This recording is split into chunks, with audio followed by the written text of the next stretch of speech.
Hi students, in this video you are going to learn about the introduction to circulatory system. I hope you can understand this video well and don't forget to take notes.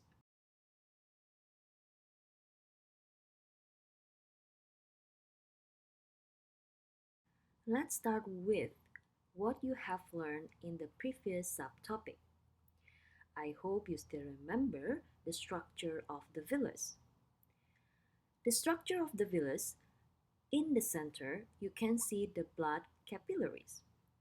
The function of the blood capillaries is to absorb the nutrients, especially glucose and amino acids, so that later on it will be able to be transported to the whole body.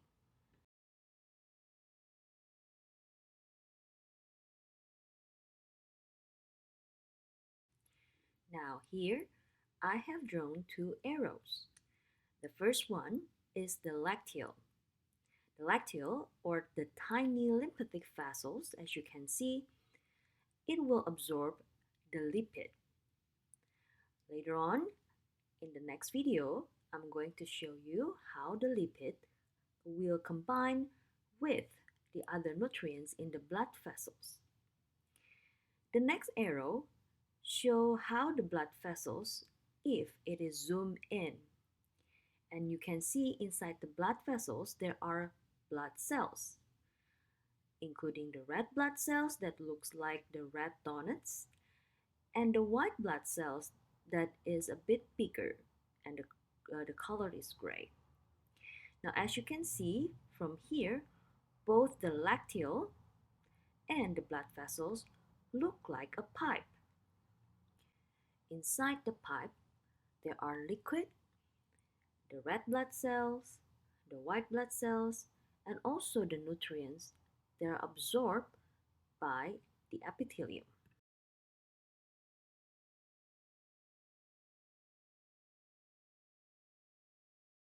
Inserting the nutrients into the lymphatic vessel or lacteal and blood vessels is not the end goal.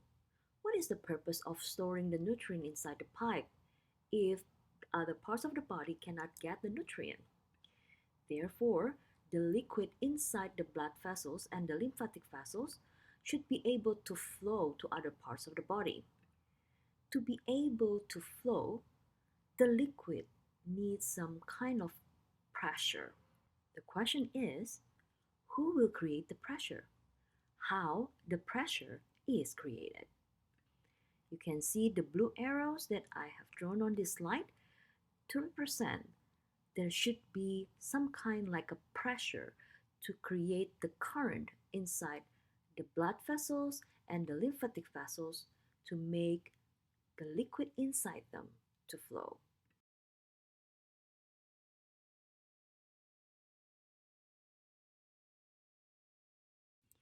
So this picture serves as an illustration.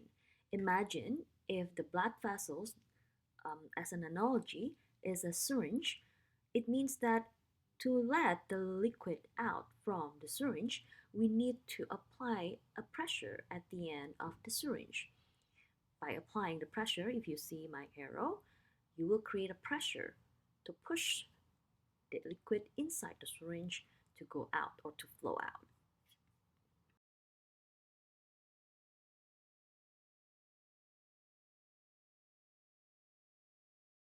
Again, the question is, who or what organ will create the pressure? Well, I think you can start to guess. Yeah, the answer is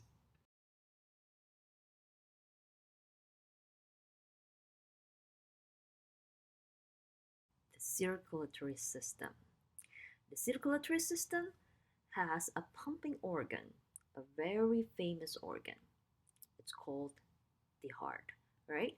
So you can see from this picture the heart at the center in our chest.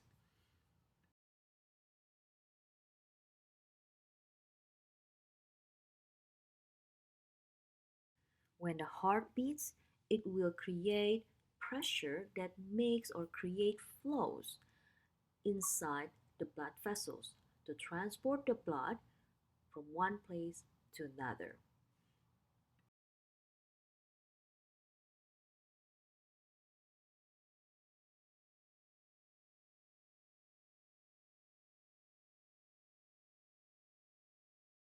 For example, on this slide, you can see an animation of a heart that is pumping, and you can see the blood inside the pipe that coming out from the heart is flowing.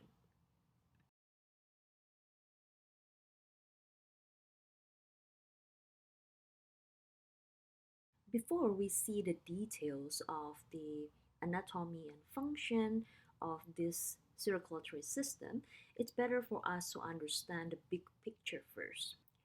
Human circulatory system is known as double circulation.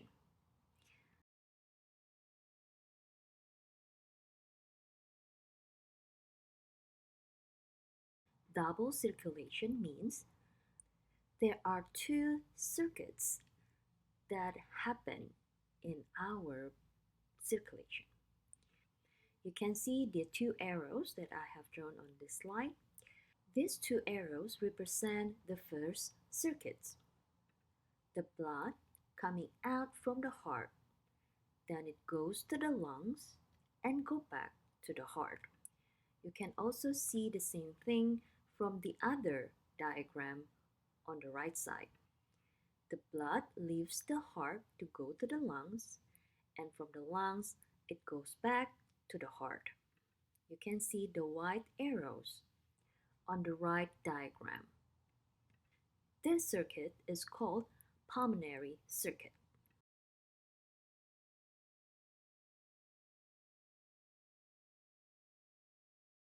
The second circuit, as you can see from this slide, I have drawn four different arrows. The second circuit is called systemic circuit. In the systemic circuit, the blood leaves the heart to go to the whole body, both the upper part of the body that consists of heads and arms, and also the lower part of the body that consists of the abdomen and legs. After the blood is transported to all those organs in the body, the blood will be sent back to the heart. You can see from the diagram on the right side, there are another four arrows that shows how the blood leaves the heart to go to the whole body, and then it goes back from the whole body to the heart. Again, this circuit is called the systemic circuit.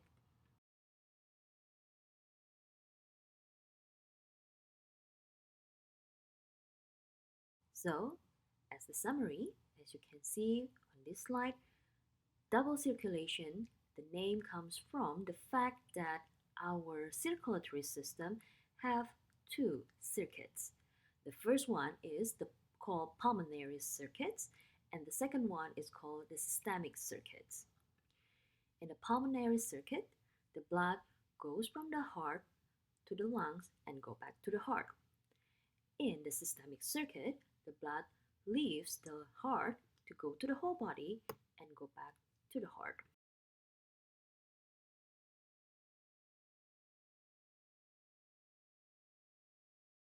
So maybe the question that comes into your mind is, why do we need two circuits for our circulatory system? Let me explain to you one by one. First, what is the purpose of the pulmonary circuit? Now, please take a deep breath in and out. What you are just doing is inhaling oxygen, well, not pure oxygen, but hopefully most consists of oxygen, and exhaling carbon dioxide. You have learned from chapter 2 that every single cell in our body needs energy. And the way they produce energy is by doing cell respiration in the mitochondria. To do cell respiration, our cells need oxygen. And the waste product of cell respiration is carbon dioxide. When we inhale air, fresh air, it means that we bring some oxygen into our lungs. It is the job of our circulatory system to distribute the oxygen to the whole body. That's why from the heart, the blood will be pumped into the lungs so that the blood can take in some oxygen and release the carbon dioxide, which is the waste product that they bring from the whole body. The carbon dioxide later on will be released when we do the expiration or when we exhale the gas out from our lungs. The blood that has received oxygen, or we call it oxygenated blood, will go back to the heart. Now they are ready to do the second circuit to be pumped to the whole body. So, in summary, the pulmonary circuit, the function is to pump the blood to the lungs so that the blood can release the carbon dioxide and takes oxygen.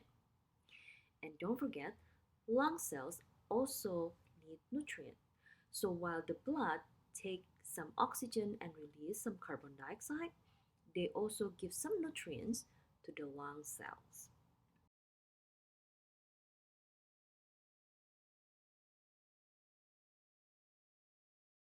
So here comes the second circuit, systemic circuit.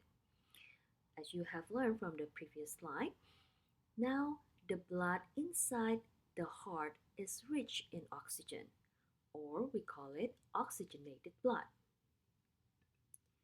The blood will be pumped out from the heart to go to the whole body. In the whole body, in any parts of our body, in our head, shoulder, legs, and so on, when the blood passes through the whole body, the organs, the oxygen will diffuse out from the blood vessels and go to the cells to be used by the cells in cell respiration. At the same time, the cells also give the carbon dioxide to the blood so that the blood later on can bring that waste product to the lungs in the pulmonary circuits. After the oxygen are used up by the cells or absorbed by the cells, the blood now has a low concentration of oxygen. Then the blood will be sent back to the heart. That's the systemic circuit. So, as the summary, the systemic circuit function is to pump the blood to the whole body, to send oxygen and nutrients to all body cells, and collect the waste such as carbon dioxide at the same time.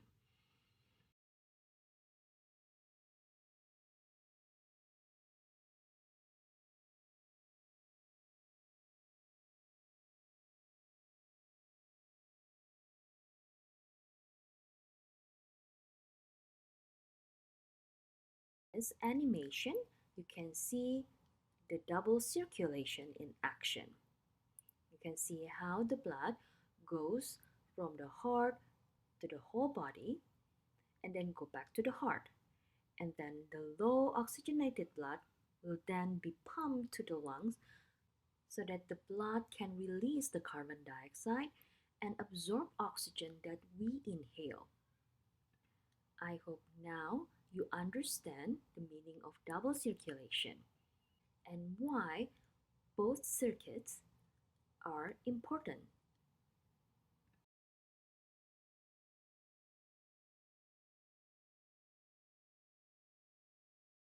Now, I believe you are ready to learn more details about the anatomy of the circulatory system. Basically, there are only three organs that are involved in the circulatory system. The organs are the heart, blood vessels, and the lungs. In this slide, we are going to focus on blood vessels. There are three main types of blood vessels. The first two are the blood vessels that send the blood back to the heart. They are called veins. The second one is the blood vessel that sends the blood out from the heart. They are called the arteries.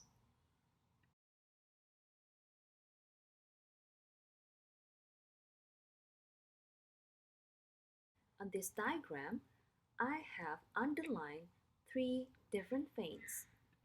They are hepatic vein, renal vein, and pulmonary vein. You can see on this diagram the color blue and red, they do not indicate the veins. It is the arrow that indicates why they are called vein. You can see the arrow inside each vein leads the blood back to the heart. Hepatic vein is vein that brings the blood back from the liver. The renal vein is the vein that brings blood back from the kidney.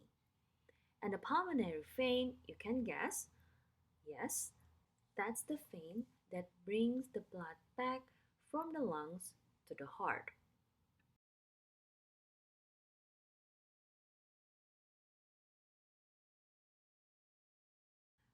On this slide, I have underlined three different arteries: the pulmonary artery, the hepatic artery, and the renal artery. Again, the important part is not the color, but the arrows inside the arteries. You can see the arrows lead the blood out from the heart to all those organs: the liver, kidneys, and the lungs.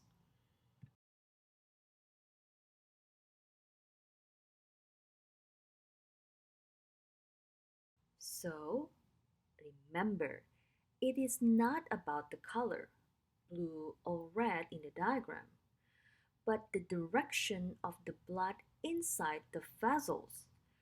That is important to know whether it is a vein or an artery. If the blood inside the blood vessel is going back to the heart, we can be sure it is a vein.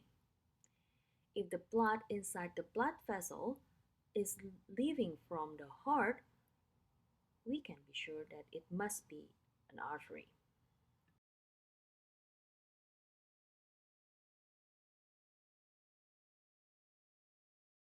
In order to effectively exchange gases and substances between blood and the surrounding cells, the surface area of the blood vessels must be large when they come to different parts of the body, for example, like organs, the liver, the kidney, and so on. This is made possible by the presence of the third type of blood vessels. They are called the capillaries. You can see from the diagram below, capillaries are very small compared to the vein or artery, but they are found in larger number compared to artery or vein.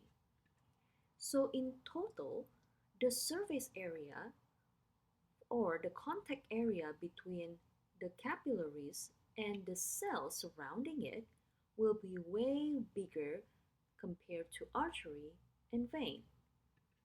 By having a large surface area, you have learned that it is important for absorption and exchanging substances.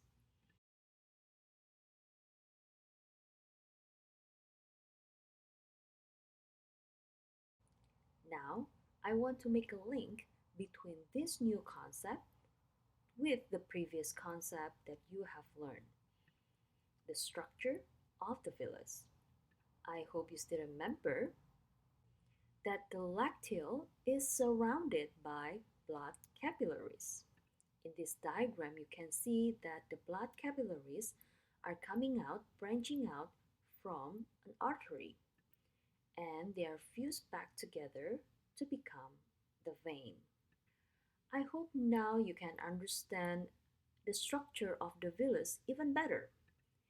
The reason for the blood capillaries to exist inside the villus rather than artery or vein is to enlarge the surface area to support the absorption.